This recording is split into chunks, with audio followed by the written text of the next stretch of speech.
à tout le monde. Je me nomme Lebila Mouti Kelvin Stéphel et je suis gabonais, étudiant la médecine en Chine, médecine clinique bien sûr. Ici, je viens dans le cadre du challenge lancé par la chaîne TBT pour raconter mon confinement. Juste pour préciser, je n'ai pas passé mon confinement en Chine, mais je l'ai passé au Gabon. Et je le passe au Gabon en ce moment.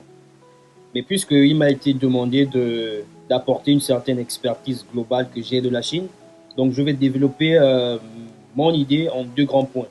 Le premier point sera vous expliquer comment est-ce que la Chine a fait pour, disons, vaincre la maladie, donc la pandémie Covid-19. Et le deuxième point sera porté sur l'impact social que cette pandémie a eu en Chine. Donc, juste pour vous rappeler, ou bien juste par information, il faut savoir que la Chine, comme tous les gouvernements du monde, n'a pas forcément pris les bonnes décisions au bon moment. Je m'explique.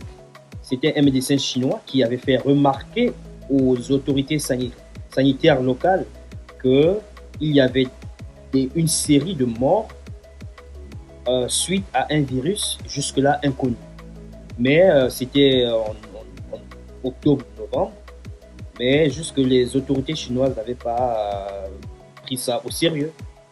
C'est après, quand ils se sont rendus compte que montait et de façon exponentielle, que les autorités chinoises ont tout de suite mis les moyens pour pouvoir combattre le virus.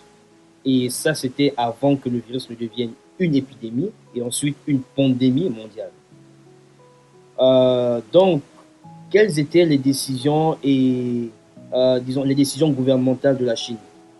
Bon, ils ont construit des hôpitaux en l'espace de 2 semaines, des hôpitaux complètement garnis avec tout le matériel nécessaire. Ensuite, ils ont supporté la population parce qu'ils ont demandé à la population de se confiner. Ils ont supporté la population financièrement et alimentairement. Ils ont porté leur population et la population a coopéré. Ils ont compris la nécessité et l'urgence de la situation. Ce qui a fait en sorte que les équipes médicales puissent travailler de façon libre et désinfecter les rues de la Chine tous les jours. Les étudiants ont été mis en confinement total. C'est pas un couvre-feu, non, confinement total. Les gens étaient livrés à manger chez eux. Donc ici, c'est juste pour vous raconter comment est-ce que la Chine a été stricte sur les mesures. Ils ont réussi à vaincre la maladie parce qu'ils ont été stricts dès le départ. Et la population a été disciplinée.